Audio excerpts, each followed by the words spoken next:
Bidemi got back home confused. The only thing she could do is to wait for the night. So when night came and a knock came on the door, Bidemi went immediately to open the door. "Adetayo," she said, looking at the man dressed in black with his cat.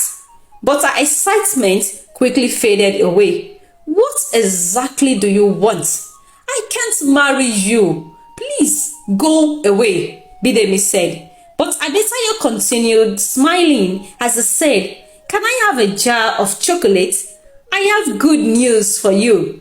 He sat, scooping the chocolate into his mouth. "I know how to possess this body completely, and that way we can get married here on earth and not in the spirit world.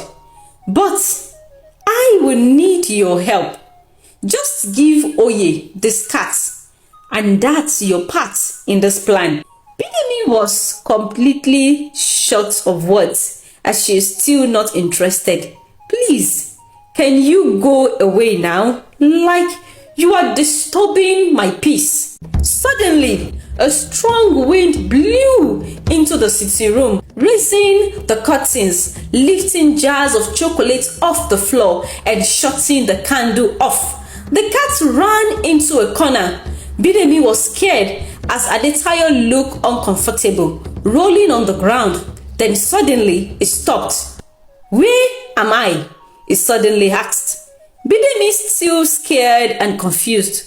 "Oye," she said, "is that you? Woman, what do you want from me?" Oye seems to recognize her as the woman he met earlier in the day. "Stay away from me." He stood up and headed for the door. The black cat followed him, but Oye chased the cat away. "Where is my keg of palm wine?" Bidemi, still at her corner, couldn't believe what she just witnessed. Things are getting complicated. She looked at the cat, deciding what to do with it, when a loud knock came again at her door. Her quiet life seems no longer quiet. Thinking perhaps Adetayo has possessed the body back, she opened the door. But to her surprise, a pretty lady stood at the door, her expression angry. "Stay away from my man," Yomade said angrily. "Oh, else!" She brought a bowl full of water and splashed it over Bidemi's face. "Next time, it will be hot water." Bidemi just stood there, drenched and speechless as she wiped the water away from her face, her mind racing.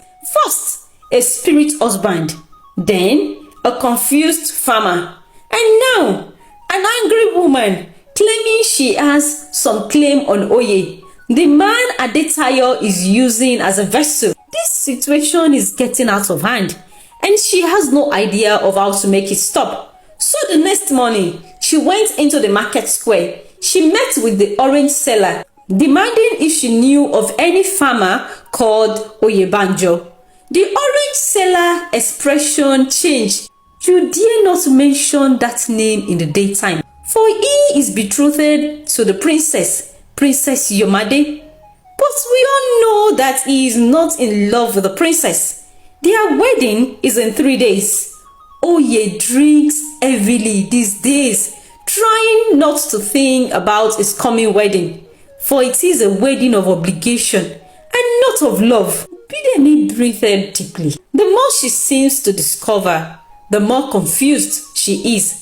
She has indeed settled in this village without knowing anything or anyone.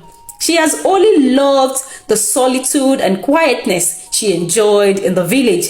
But there is more. Who is Adetayo? How did their fate entwine? She looked at the jars of chocolate buried beneath her bed.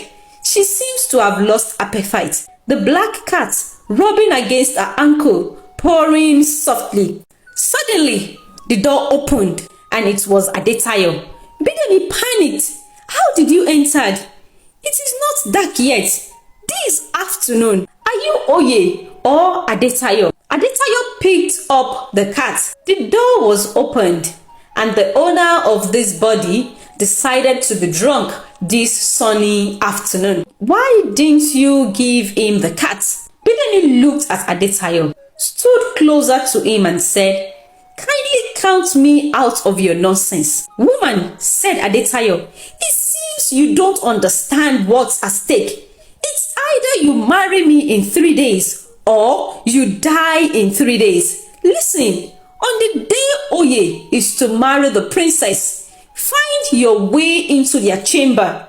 Bring this cat along, for I know Oye will be heavily drunk that night. I shall possess his body, and you and I shall be together as husband and wife. If I share your body that night, Oye's spirit shall go into this cat, and both of us can be alive as husband and wife, enjoying jars of chocolate together. What? Bidemi couldn't believe what she just heard. Watch out for part 2.